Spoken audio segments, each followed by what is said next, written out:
তৌকির ভাইয়ের কোনো এককভাবে যদি বলতে চাই অল্টারনেটিভ নাই। তার একটা জিনিস আমাকে আরও বেশি মুগ্ধ করে, তিনি মানুষকে সম্মান করেন। মন ছুটে গেছে, মানে ভেবেছি যে আমি একবার হলেও আসবো। দর্শক তো অনেক মেধাবী। তৌকির আহমেদ তিনি একজন আর্কিটেক্ট, একজন অভিনয় শিল্পী, একজন প্রডিউসার, একজন ডিরেক্টর, একজন রাইটার, একজন হাজব্যান্ড, একজন বাবা, অনেক কিছু। সেই জায়গা থেকে অবশ্যই তৌকির ভাইকে যদি আপনি এগিয়ে রাখার কথা বলেন, তিনি সব জায়গাতেই তার ক্ষেত্রে অনেক বেশি তার সুনাম আছে, অনেক প্রতিষ্ঠিত। কিন্তু আমার কাছে ব্যক্তি চয়নিকের কাছে তৌকির আহমেদকে সবচেয়ে পছন্দ হলো তিনি যখন লেখেন এবং তিনি যখন ডিরেকশন দেন।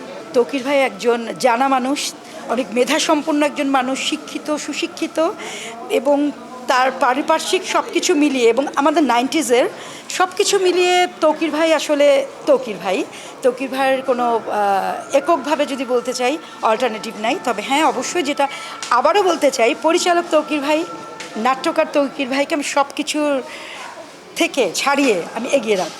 এটা হলো আমার ব্যক্তিগত, এটা আমার দৃষ্টিতে। মানে বললাম না যে গুণমুগ্ধকর যদি কোনো মানুষ থাকে, তা আমি তার পরিচালনার এবং লেখার, তার সংলাপ, তার সব কিছু। আর তৌকির ভাইয়ের একটা জিনিস, এমনি তো আসলে একজন মানুষ তৌকির আহমেদ হননি, তার একটা জিনিস আমাকে আরও বেশি মুগ্ধ করে, তিনি মানুষকে সম্মান করেন। বসুন্ধরা টিস্যু অশুদ্ধতার বিরুদ্ধে এক বিন্দুও ছাড় নয়।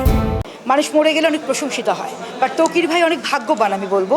তিনি বেঁচে থেকে আজকে আসলে এই এত সুন্দরগুলো উনি দেখে যেতে পারলেন, যে এত তার প্রিয়জনরা, তার কাছের মানুষরা তার কাছে এসেছেন, ছুটে এসেছেন।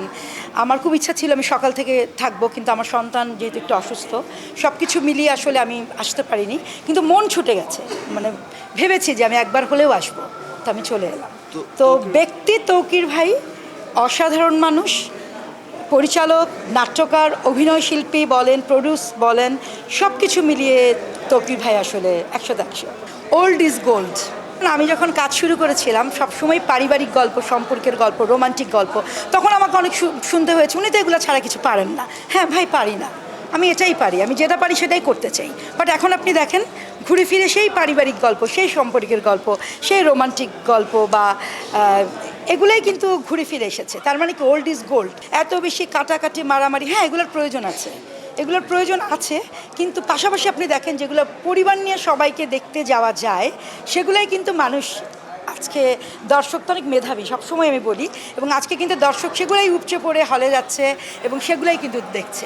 এটা অবশ্যই অ্যাজ এ মেকার আমার অনেক ভালো লাগে, কারণ আমি এটাই করে এসেছি।